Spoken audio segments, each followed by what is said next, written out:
I'm going to call to order the Okay. Municipality of Anchorage Ethics and Election Committee meeting for August 26, 2015. And we'll run around, do real quick introductions, and then we're going to get to David because he's due in court, beginning with you, Pete. Pete Peterson, Assembly. David Nesbitt, Municipal Board of Ethics. Big Train Assembly. Paul Holman, Assembly.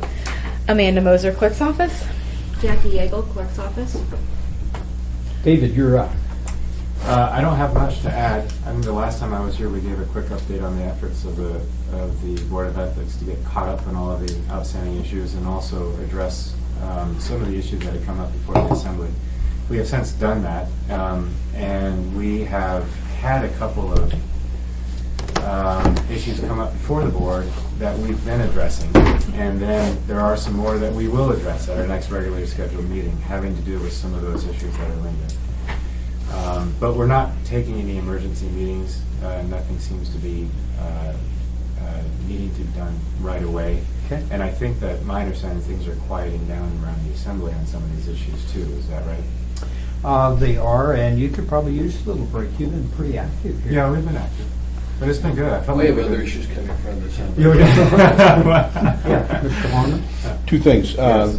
Ms. Domboski keeps referring to some letter of something, and I'm not sure if that's something that the committee has that's on record or something that's publicly released. I can't. If that's, I think I know what you're talking about. It's a letter that it was a letter that Ms. Ennis had drafted. Right.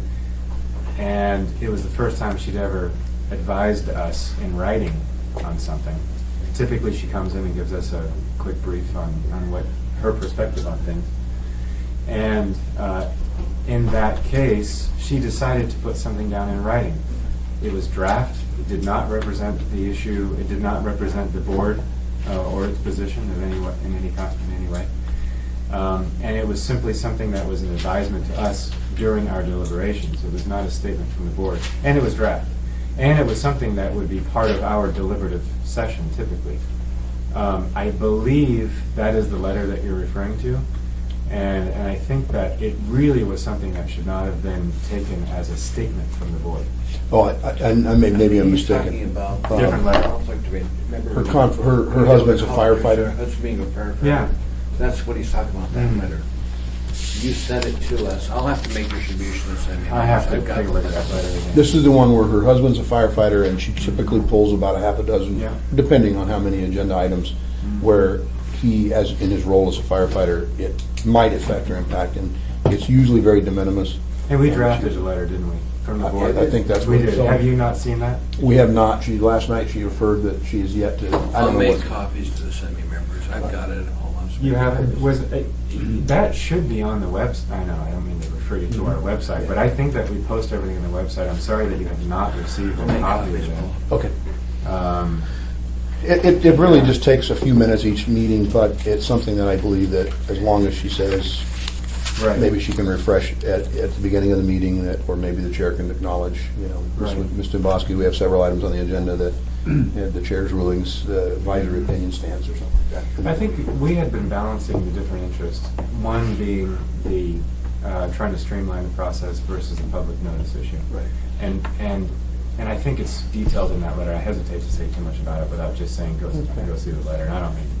No. I'm not trying to. I think the push most this on. important person to have that is the chair, since Mhm. he's the one that makes that decision. Yeah. You had a That's comment, exactly Mr. right. Attorney? Just that I have a copy of it. You've so got the- I'll okay. have to read it to the assembly. That way we all know what the ground rules are according to the Board of Ethics. Right. I'll take care of that. And I think if I remember. Next meeting, unless we have a whole meeting filled up with other things. We kind of sent it back to you, I think. You did. Mhm. I've got it. I mean, not the letter, but the issue. I know. We kind of. That's where it belongs. That's where we felt it belongs to. Anything else, Dave? That's all I have. Thank you, Mr. Chair. Appreciate what you do. All right, take Go, To the board, thank All you. right. yeah, go see the judge. All right, thank you. If you need somebody to go your bail, let us know. Ernie will pay it. Yeah, we got you covered, buddy. Amanda, update on alternative voting. Thank you. Thanks for this opportunity. We have been rather busy in the clerk's office exploring alternative voting methods for about the last 6 to 9 months. We've more closely begun looking at vote by mail, closely researching 3 jurisdictions outside the state of Alaska: Colorado, Washington, and Oregon. We've put together a elections stakeholder group, and this has sort of been a major task. We had originally identified about 18 members of the public. We tried to look at all different factors when we identified people. And since then, as we've begun contacting people, they've recommended contacting other people. Now our stakeholders group is at about 37 people, all representing diverse interests and groups in Anchorage. We've met twice with that group. The first meeting we had fairly good turnout. About 2/3 of the participants were there. In the last meeting, we only had about half of them, and so we're in the process of reaching out to the members who haven't been able to attend and seeing if they want to send a proxy or a representative or a designee if they're unable to attend. But we've made some really great progress. Out of this stakeholders group, we've put together 3 subcommittees exploring alternative voting options, and specifically the vote by mail. And so we have a procedures group, a technical advisory, and an education and outreach. Through the work in the subcommittees, we recognize that there is a significant amount of work that needs to be done, and specifically on the education on the education front, in order to be able to move successfully to a vote by mail model for Anchorage. And that led us, through conversations in the clerk's office along with the chair of this committee, Ernie Hall, to recognize that 2017 would be the best year to roll out the vote by mail in order for it to be successful. And I think we keep coming back to these things of the education is going to be the most important component. I think that anytime you have a major change in procedure, you have to make sure that people are on board and are familiar with it. And this is something that I really recognized at the stakeholders meeting in the clerk's office. In our research of the alternative voting methods, we have spent a significant amount of time researching drop boxes as a component of it. All of the major jurisdictions that have vote by mail use drop boxes. Some of them use them more than others. One thing that we've learned from Colorado is that the drop boxes are incredibly popular, and so they are continuously adding more. When we talked about the drop boxes at the last meeting, we got a lot of pushback from the stakeholders group, and so that was really important for me to see that even people that are interested in this have identified some areas of concern. So I think that really makes me recognize that there is somewhat of an uphill climb to make sure that we're educating people on all components. So not only are we potentially going to use drop boxes, but here is information on the drop boxes to address all concerns that are brought up about it. So that, I think, is really helpful looking at the 2017 rollout for this. Clerk's office is closely monitoring Salt Lake City and County. They both just went to a vote by mail model, and as with any major change to a procedure, have had a few hiccups along the way. So we're always like to take learning opportunities from other jurisdictions, and we are looking at getting in touch with them in the next couple weeks after their election dies down a little bit, just to get a little bit of feedback from them on the process. We have set up our next stakeholder meeting for middle to end of October, but we're going to do a lot of work with the committees between now and then. I think the bulk of our work will be with these smaller subcommittees for the vote by mail. So it's been busy, it's been exciting, a huge learning opportunity. Jackie, did I miss anything that I also... No, I think you did a pretty good job covering it. Mr. Hardeman? Well, first of all, I did make it to the last stakeholder meeting. I had to leave just a little before the end, another obligation. But great job in the preparation and engaging within the community. So I think that's wonderful and good research. I know you had a little hiccup at the first video. We got the sound working, and it worked out really well where people could see and kind of understand how that process works. And you were right about how the one showing how manual the process is. I think the more and more we become animated and less effort I think people have, you'll probably see more people voting more often. I think that would give us the result we're looking for, which is increased participation, more voters. As to that, I've been thinking more and more on this Dropbox, and I did hear the same thing you did, a lot of concerns, and the security side of me from the policing and trying to, I just envision if we don't have a secured location for those, like, I hate to say it, but indoors more than outdoors. I mean, you see the ones where they're on the sidewalk, and people are talking about, well, ATM You can chain machines. and pull it. Exactly, with chains, they've taken ATM machines and other items that are supposedly secured, not to mention fire, if somebody wanted to do an arson, drop in something that's flammable or liquids that's, can obliterate. I think that having those locations, wherever they may be, if we decide to go that direction, and I think we should explore it, should be inside secured location that can be monitored, so we can try to do our best to mitigate those issues. But beyond that, I thought it was very well run, and I guess my only caution is, as you were saying, 37 people initially, 2/3, then a half is, I don't know how many meetings that you're engaging these people with, but in some cases, if you don't have enough meetings, people forget. Other times, if you have meetings just to have a meeting because it's scheduled, sometimes that wears people out and their availability too. So that's one of those, you're going to have to hopefully figure it out. Maybe they can get these people back, because we do need their participation, and that's good. But thank you. Yeah, thank you for that feedback. And just to respond on the meeting schedule, one thing we've communicated to the stakeholder members is that we anticipate that we're just going to have a small handful of meetings, but we'll be communicating with the members through email. So we, in the clerk's office, are working to send out an email each week just to keep people on board and keep this moving forward, but recognizing that we have a lot of folks in our stakeholders group that are engaged, invested, and busy, and aren't able to make a ton of meetings, so that we only are having a handful scheduled and doing more work with the smaller groups, the subcommittees. That's awesome. Thanks, Mr. Chairman. I think part of the reason we didn't have so many turn out at the last meeting was a really, really nice sunny day, and people thought, well, maybe we'll go to the next meeting. It might be raining that day. Just a comment. Couple of things. When you're talking about pushback for the Dropbox, was the security the major thing? Yeah, and people were concerned about somehow being able to destroy the ballots within the Dropbox. And so the clerk's office is working hard to address that on many fronts. The Dropboxes are used in other jurisdictions, and they have some built-in security features.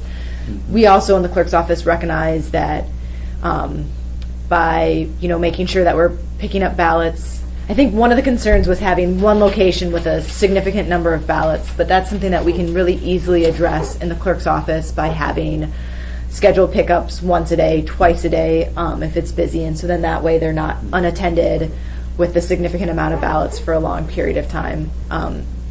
We are evaluating what other jurisdictions are using for security measures, because these are used widely in other vote-by-mail jurisdictions. And I think the important thing to recognize about the drop boxes is not everybody has access to stamps.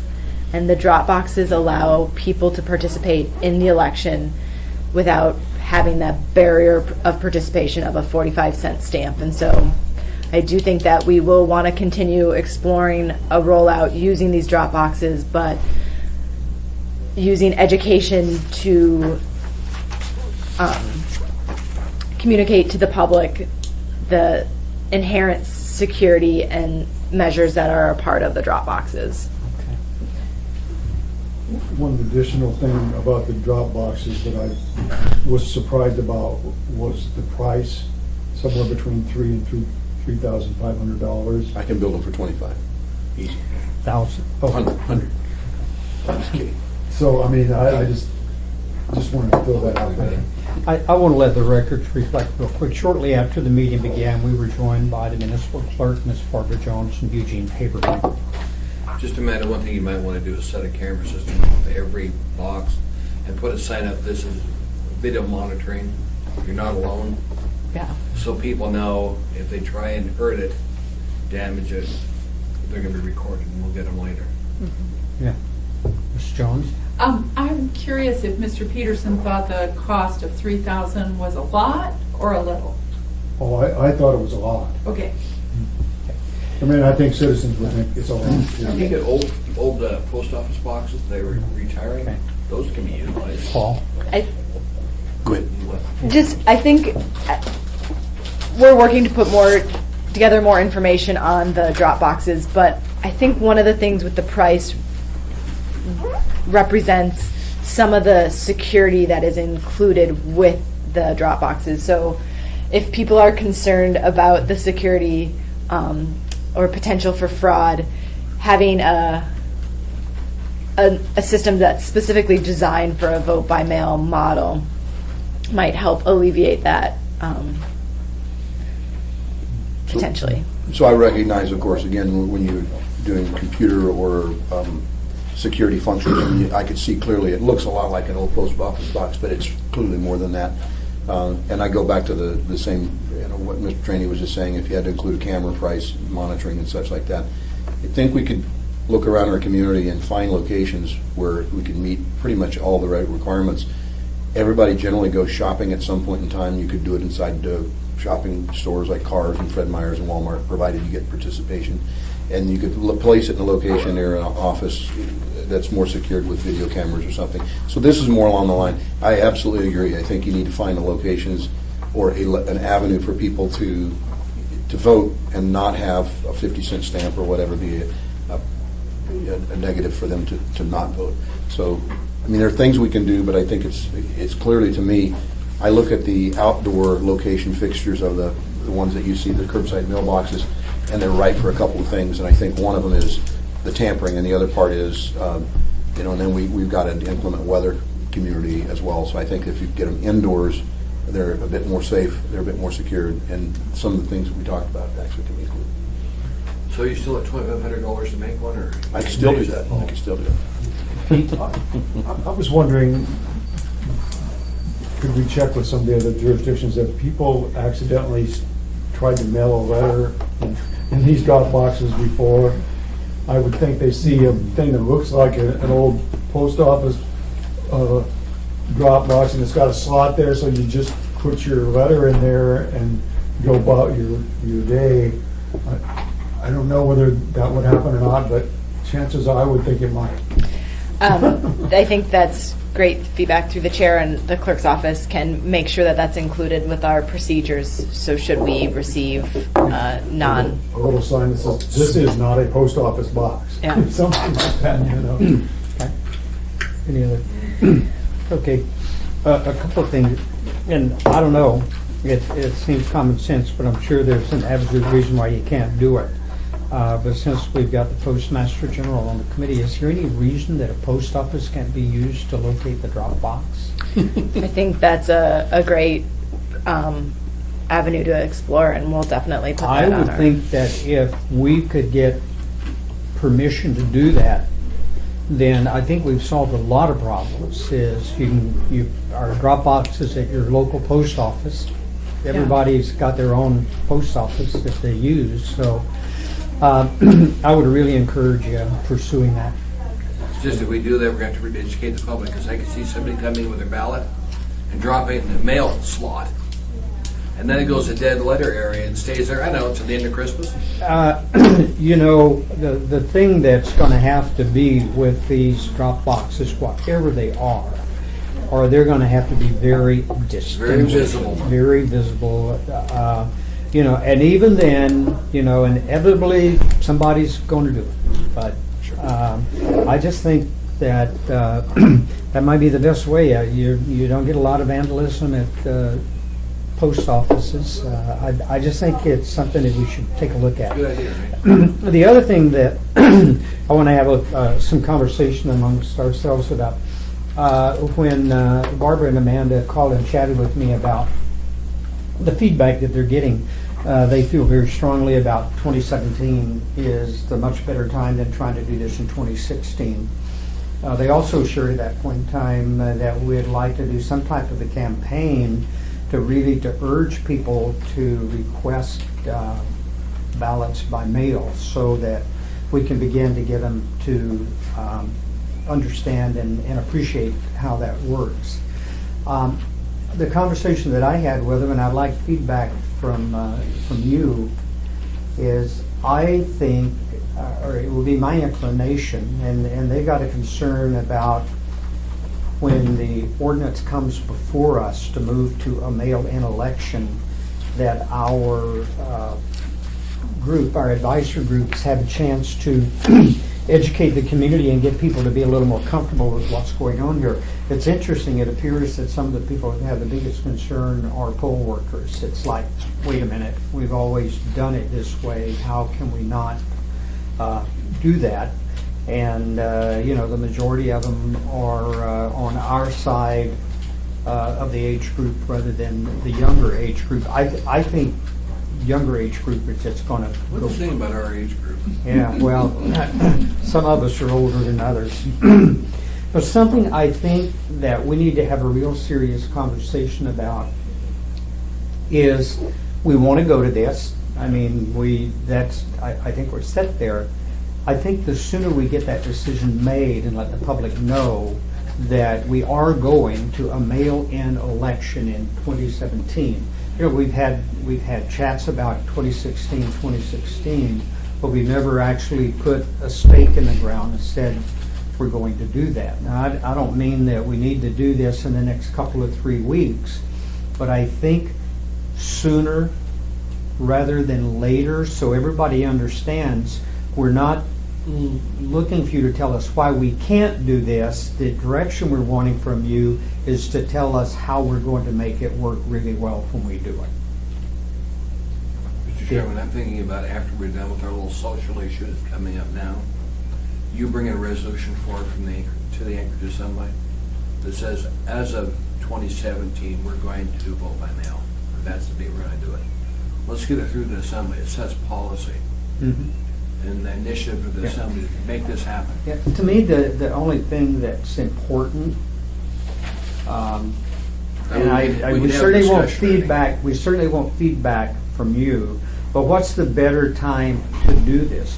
Prior to the election in 2016, or soon after the election in 2016? Because Paul's thinking exactly the same thing I'm Confusion. thinking. The confusion on it, if you do it prior to the next election, they're going to go, okay, Where's my we're doing ballot? Where's my ballot? mail-in. Where's my ballot? And Okay, if so we between address it 16 and soon 17? after, then we've got it coming ahead. Amanda? Through the chair, I think this is a great conversation, and I'm really glad that we're having it. And I do have concerns with doing it too far in advance of the 2016 election, because I saw with the change to move the election to November that happened in the 2014 election caused a significant amount of voter confusion. Our office received a large number of phone calls.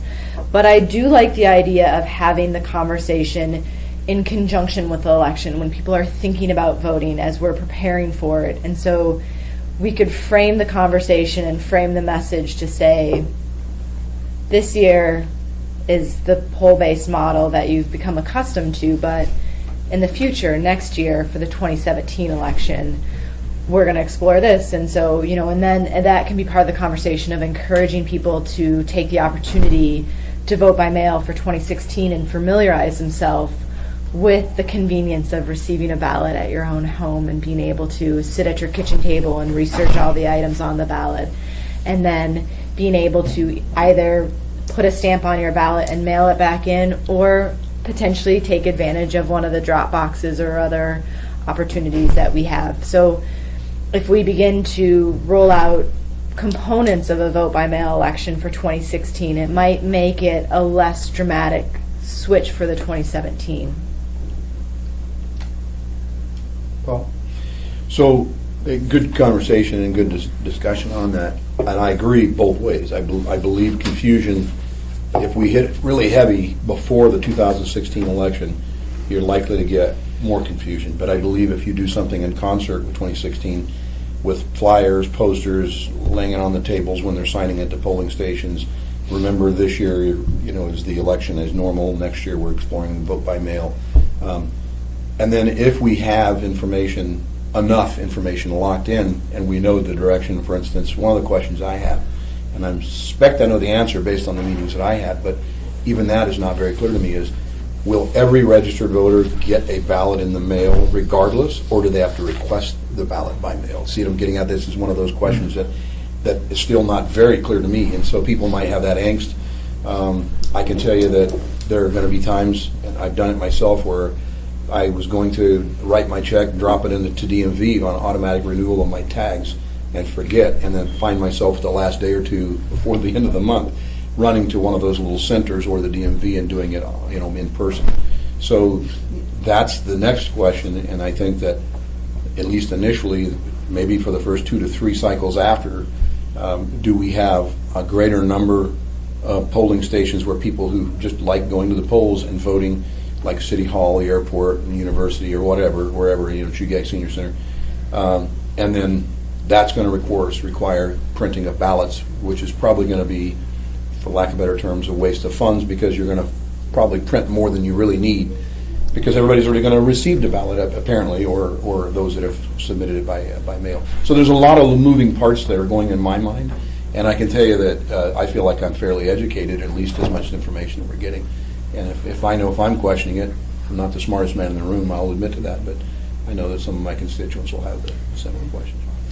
Yeah, I was just thinking about voter confusion as well, and are we going to allow people, if they don't know where a drop box is and they have their ballot and they don't want to mail it, they're going to be allowed to take it actually to one of the few remaining polling locations on election day and drop it off there as well, right? Yeah, and through the chair, if I may, I think that both Assemblymember Honeman and Peterson are bringing up some great questions. And so in exploring this, we would mail a ballot to every registered voter. That is, and following in line with Colorado, Washington, and Oregon. We would still have the vote centers available, and I think that is really important as much as talking about accessible voting options. So if someone would need additional assistance, they would be able to access one of these vote centers, and there would be additional assistance available. And it would also be an opportunity to drop off a ballot. I recognize that there is additional cost when you mail out, the 200,000 ballots to all the registered voters, and then also having them available at the vote centers. But as we transition into this, I think it'll be very important the first couple of years to make sure that both of those are available. All this is going to be a reason that the education campaign is so important, because it's a major change in a process that people have gotten accustomed to. And so we'll work diligently to explain to them through a variety of different methods. I think TV ads, radio, mailing out, social media. Internet. Yeah, and one thing that's been really fun to explore so far is how these other jurisdictions have communicated the changes in the messages, and there's been a lot of fun ways to do it. I think Washington has a group of their local celebrities that do little PSAs about it, so I think it'll be fun as we explore here in Anchorage and reach out to our neighbors to help us communicate this major change. Yeah, I think it'd be a great idea to get Mr. Wykeys to do a public service announcement. That'd be fun. I bet he could get the message across and make people laugh at the same time. I think that's a great idea. And I do think 17 is a good year to start this, because 18 is a mayoral. And I'd rather start this on a non-mayoral election. So. Barbara? Well, I'll just throw something in. As far as the timing for introduction, Amanda's referred to the education campaign. And then some of you have asked some questions. And as Paul said, you are fairly educated about this. But I think our goal has to be to have the 11 of you know as much about this as any other person. You have to be that well educated. And I think that needs to be the goal. One of the goals for the Education Committee is to get the Assembly up to speed and get that timeline. Absolutely. And as soon as we're you know, and I may be shooting like for the moon, and if we get to or the stars, and if we get to the moon, that would be pretty good. But once we do that, that could be our target date for introducing the ordinance resolution, the documents before the assembly. Because as you said, it appears to me that you're committed to this, and this is what it sounds like you're ready to do. But I still want to make sure, and I think we want to make sure that you have the information that you need to be to sell this to our constituents. So that would be my suggestion, and I think we can probably work on that soon. And just to add on what Barbara's saying, Jackie and I have been working really diligently to compile information, and I've included this committee on all the emails that we're sending out. But we are, as soon as we're getting questions, we're trying to answer them. And we're one of the things that I think that was the most powerful that we did at the last meeting was, at the first meeting, we had all of our stakeholders write down their concerns about a vote-by-mail model. And we went through concern by concern and addressed them. A few of them we put in the parking lot to come back to. We ended the last meeting having our stakeholders address additional concerns. And so we are going to just slowly go through all of these concerns. And I think I want the assembly members to feel very comfortable if you have concerns to come to us and we'll talk you through them. Or, as you're reading any of our meeting notes or anything that we send out, if you have additional questions, shoot us an email and we'll provide you with additional information, because we want everyone to be the subject matter experts. And then as you go out to your community councils and as this becomes a community conversation, we want everyone to feel very confident in discussing this. So as much as we can help you, we'd like to give everybody a toolbox of different things that you can use as you talk about this, and we roll it out. Just a minute, when you're comfortable with that, I really want to see this come forth to assembly. Because I want the whole assembly to vote on this, so we set policy. We're not going to vacillate around on 17, it's going to be done. Okay. And I just want the body as a whole, because we set policy. And I am a confident mail-in voter. It's something that we need to think about here when we're talking about the timeline. One of our real opportunities for addressing this, which will require us making a decision in the not-too-distant future, is the election booklet when it goes out this year. If we're truly going to be doing 2017 in this year's election booklet, that is information that would be real important to Couple be pages in there. That's a great idea. Yeah. So we could, we'll have to look at the procedure on this, because we could actually do a resolution to the body if we got that, where the assembly voted that, yes, we are in agreement, we want to do that. Then we could deal with the actual ordinance at time appropriate. But that would give us the opportunity that when the booklet is being put together this year, they would Resolution can be include all included. that information in it. Can the two of you come back to this committee, through the chairman, if you would, and tell us what the date is? Because I just want it out there so we get the assembly to buy into this. And that way there's no, are we sure we're going to do it or not? This is a policy. We're Just going to there. clarify, the date that we send out the election booklet? The whole time. I want to know Okay. when we should bring it forward to the assembly. Okay. The resolution, the ordinance, the booklet, an education. Because I think Ernie's campaign. right, you can do the resolution earlier than For all the the ordinance. mechanics to it. Okay. We would be happy to bring that information back to this. Okay, good. Anything else? Just that we have to make sure that, the public feels like they've got input on this. And if we get a lot of pushback saying that they maybe don't think this is such a great idea, I actually think it's a really good idea, but we gotta sell the public on it. And if we can't sell them on it, then we're gonna have to keep the traditional voting method alive. So we got to put our best foot forward and try to make sure they get the right amount of correct information from the beginning, so that they're not. We don't want to do it piecemeal. I don't necessarily think. I think we should have our dogs, lined up, so that when we start putting the information out, people will be able to understand it, and they'll have a better chance of buying in. And then if we get some kickback, when people give us some different ideas that they don't like, then we may be able to be in a position to make some adjustments. I have a question, and I'll ask anybody in the room, everybody in the room. How many people here would vote by mail if you had the option versus going to the physical polling place? And I know I would. No, it's curious. my fault. I voted.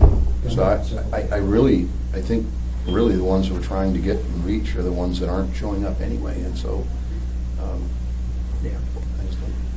We're trying to reach, I think, those that complain about everything and don't want anything to change, but still want more people to come out and vote.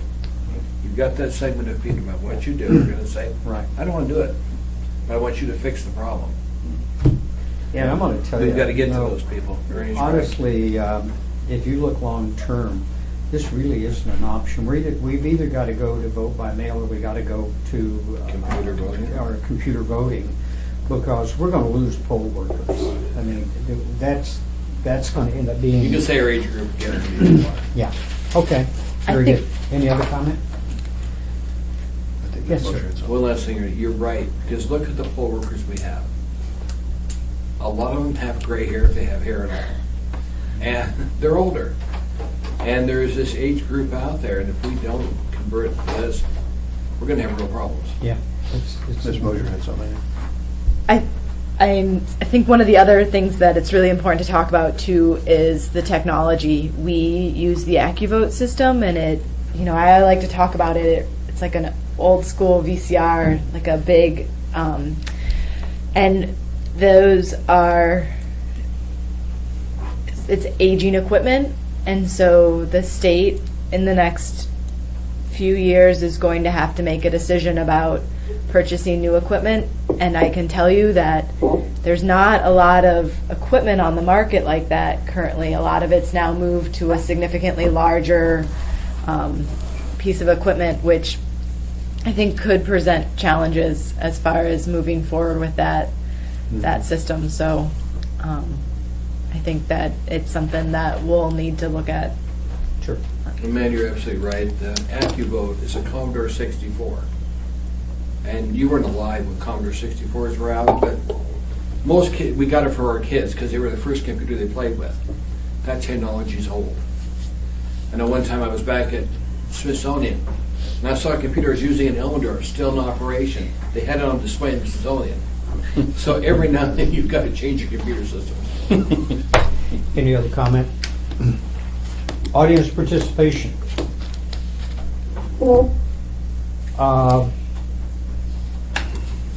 Our next meeting be the regularly scheduled fourth Wednesday of the month.